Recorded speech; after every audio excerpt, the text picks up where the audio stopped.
It's Lizzie and welcome back to my channel. I'm so excited about today's video because it has been a highly requested video, and that is how to use the EveryDollar budgeting app. That's the app that I personally use when I plan out my budget for the month and when I track it every pay. So I figured I will go ahead and do this tutorial for you guys, show you how to set up your EveryDollar budget and make sure to give every dollar a name. So if you're interested in finding out how to use the EveryDollar app, then stick around. All right, so the first thing that you want to do is, of course, download the EveryDollar budgeting app. This is how it looks like here. You can get it on any Android device, any iOS device. It is completely free to get, so make sure that you go ahead and download that. What's really nice about the EveryDollar app is that you're able to see it on multiple devices. So for my husband and I, it's really nice because if I make a change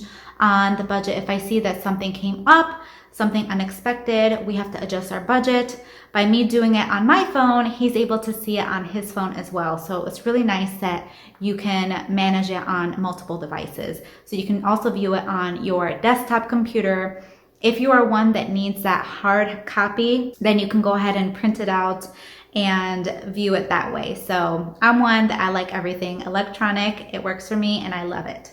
So we're gonna go ahead and set up like a mock budget on the EveryDollar app, and then I'll go ahead and I'll show you how you can keep track to make sure that you're on top of your budget and you're not going over budget. So let's just go on into that. I'm gonna go ahead and put up the screen recording of my mock budget. So let me just make sure that this works. Okay, so this is a standard budget. This is how it comes laid out when you download the EveryDollar app. So it comes with suggestions. What's really nice is that you can customize it to whatever you want. So if you see some things here that you really won't use on your budget, it doesn't apply to you and your household, then you can just go ahead and remove it, edit it, do whatever you wish.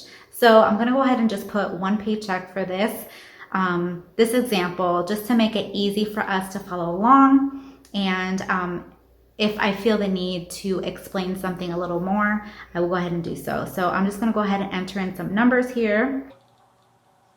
And I do wanna explain the giving portion because it is really near and dear to my heart.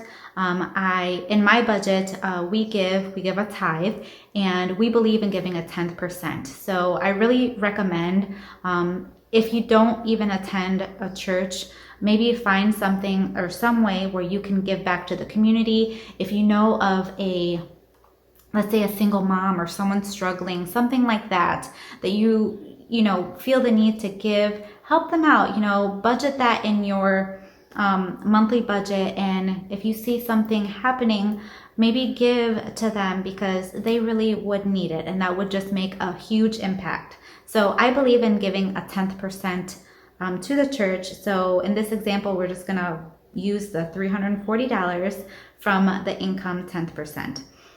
So moving on, another rule of thumb that you'd want to do is in the perfect budget, in the perfect world, you'd want to budget 10% towards an emergency. So again, we're gonna go ahead and put $340 for an emergency fund. And for mortgage and rent, this varies city to city, state to state. But for this, I'm just gonna put $1,000 for mortgage, and really the breakdown for electric and things like that, it varies based on your usage, but I'm just gonna put random numbers in here. Water, let's do. So we're gonna put 100 for cable. All right. Under transportation, I'm just gonna put one lump sum under transportation. You can break it down based on your car payments, how it is here, gas, maintenance, things like that. So you can definitely break it up however you wish. For time's sake, I'm just gonna put in a number, and I'm gonna put 300 for this. And food. Food is a big one where you can really save money in your budget. And I like to use the formula for groceries is $100, separate $100 per person in your household starting at $300. So let me repeat that. You wanna make a budget based on the amount of people that is in your household. So you'll set aside $100 per person starting at $300. So if you're a family of 2, like we are, our budget for grocery is $300. Now that may seem kind of low for some of you guys, but really it's doable. And I have made some videos of showing my meal plans, and it's so doable, and I stay under budget, and we have food in our pantry. We don't starve, you know, we have snacks and things like that. So it's so doable. So I'm gonna go ahead and put $300 for that. And then you can also separate for eating out. So we're gonna put for this, we're gonna do 200. So that's going for lunch, dinner, anything in the month. We're gonna do 500 total for food.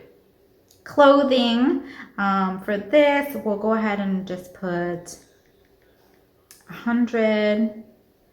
Phone, let's say $80. And I'll go ahead and plug in the rest of the numbers here.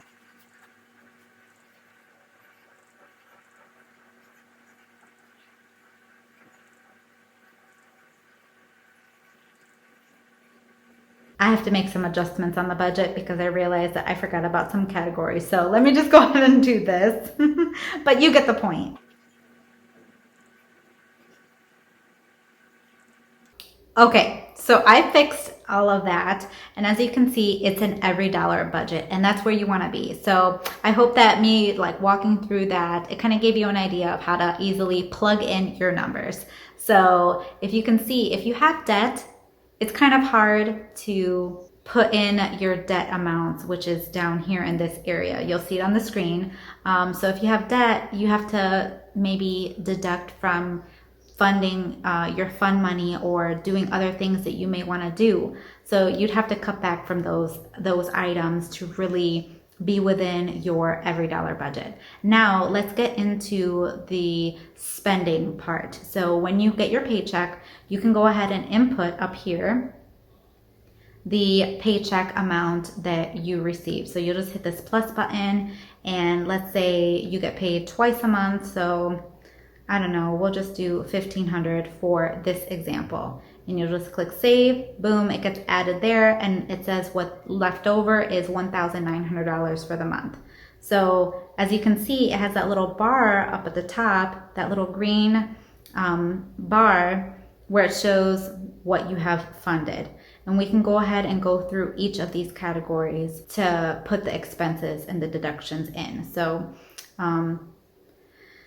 we'll put $150 from that pay, and it's selected automatically the expense. So when you hit save, it says up at the top, $340 is our plan. We spent $150 and we have remaining $190 to set aside for giving. So you really go through each of these items and you'll put in the amount of payments that you're making. So usually in the beginning of the month, you'll pay for your mortgage or your rent, and you go ahead and you'll plug that in, and it'll tell you how much you have remaining, which is $0. So this is a way that I usually do it when I get my paychecks. I'll just divide it up how much more time I have left for the budget. But I really hope that you guys understood how to use the EveryDollar app, and I hope that you will use it and see that it will really make your life so much easier. And I enjoy it. I use it all the time, and it has really helped my husband and I stay on track, stay in budget. And if we end up going over budget, we see where we can deduct and make adjustments where we need to on other categories. So that's how the EveryDollar budget works. I really hope that you guys enjoyed this. Consider subscribing if you have not already, and I will catch you guys on another video. Bye!